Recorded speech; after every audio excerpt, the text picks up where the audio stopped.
नमस्कार, प्रभा साक्षी news network और आप सभी का स्वागत है। पश्चिम बंगाल विधानसभा चुनाव में भारतीय जनता पार्टी ने 206 सीटें जीतकर 2/3 से अधिक बहुमत हासिल कर इतिहास रच दिया।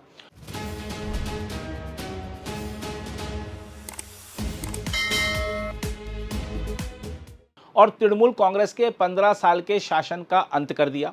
इस जीत की खुशी में देश भर में बीजेपी नेता और कार्यकर्ता एक दूसरे को बधाइयां दे रहे हैं और मंदिरों में दर्शन पूजन कर रहे हैं। इसी क्रम में बीजेपी के राष्ट्रीय अध्यक्ष नितिन नवीन ने दिल्ली के प्रसिद्ध कालीबाड़ी मंदिर में दर्शन पूजन किया और उसके बाद संवाददाताओं से बातचीत में कहा कि जो कसक रह गई थी वो पूरी हो गई है।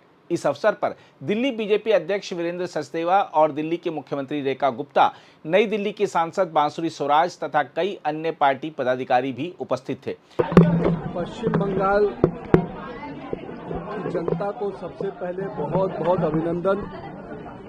सभी राज्यों के जो चुनाव हुए उन राज्यों के जनता को मेरा बहुत बहुत अभिवादन। माँ काली, माँ कामाख्या के पवित्र भूमि में जो विजयश्री मिली है उसके लिए आज माँ काली के दरबार में मत्था टेकने आए हैं।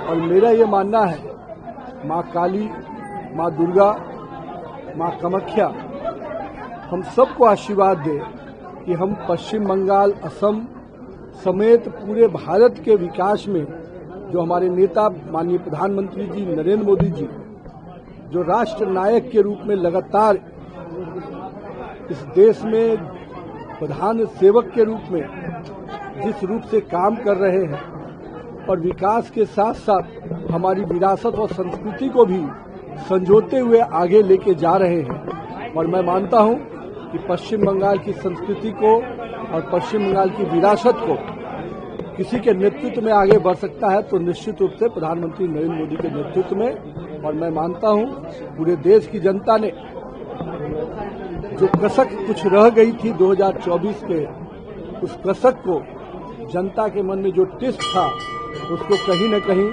लगातार विजयश्री देकर जनता अपने मन के भावना को व्यक्त कर रही है।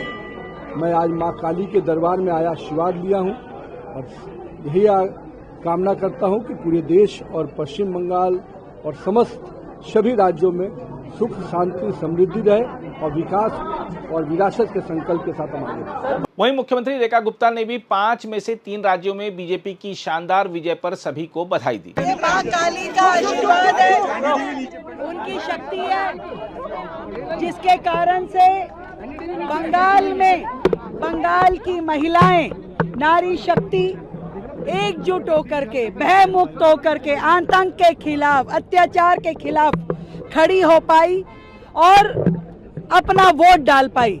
और इस वोटिंग ने बंगाल में जो सुशासन की सरकार बनाई, लोकतंत्र को जो जीत दी, वो आने वाले बंगाल के भविष्य को और उज्जवल करने वाली है। और मैं सही मायने में ये मानती हूँ कि जिस नेता ने, जिस पार्टी ने नारी शक्ति वंदन अधिनियम का विरोध किया, आज उनको मुंह की खानी पड़ी। चाहे वो डीएमके के स्टालिन हो, चाहे ममता बनर्जी हो, चाहे अरविंद केजरीवाल हो, एक एक व्यक्ति जिसने नारी शक्ति का अपमान किया, आज उसको जवाब देना भारी पड़ रहा है। ये जीत महिलाओं की जीत है, माँ काली के आशीर्वाद से बंगाल की जीत है, देश की जीत है, देश के विकास की जीत है। और इस सब के कारण से विकसित भारत का रास्ता प्रशस्त हो रहा है और पूरा देश एकजुट होकर आगे बढ़ेगा नरेंद्र मोदी जी के नेतृत्व में। हम आपको यह बता दें कि पश्चिम बंगाल विधानसभा चुनाव में मुख्यमंत्री ममता बनर्जी को उनके गढ़ भवानीपुर में मात देने वाले तथा नंदीग्राम से भी जीत हासिल करने वाले शुभेंदु अधिकारी आज शाम दिल्ली पहुंच रहे हैं। वह बीजेपी के केंद्रीय नेताओं के साथ सरकार गठन के मुद्दे पर चर्चा करेंगे। माना जा रहा है कि शुभेंदु अधिकारी ही मुख्यमंत्री होंगे। इस बीच पश्चिम बंगाल बीजेपी अध्यक्ष समीक भट्टाचार्य ने बताया है कि नई सरकार का शपथ ग्रहण समारोह 9 मई को होगा। शपथ कब तक होने की उम्मीद है? और उम्मीद नहीं तो प्रधानमंत्री जी काल घोषणा कर दिया 25 वैशाख 9 में रविंद्रनाथ ठाकुर का जन्मदिन, उसी दिन में ये सरकार शपथ लेगा। अगर आप भी लेना चाहते हैं देश दुनिया की तमाम जानकारी तो आज ही सब्सक्राइब करें हमारे चैनल को। साथ ही नीचे दिए बेल आइकन को जरूर दबाएं ताकि हर अपडेट आप तक पहुंच सके।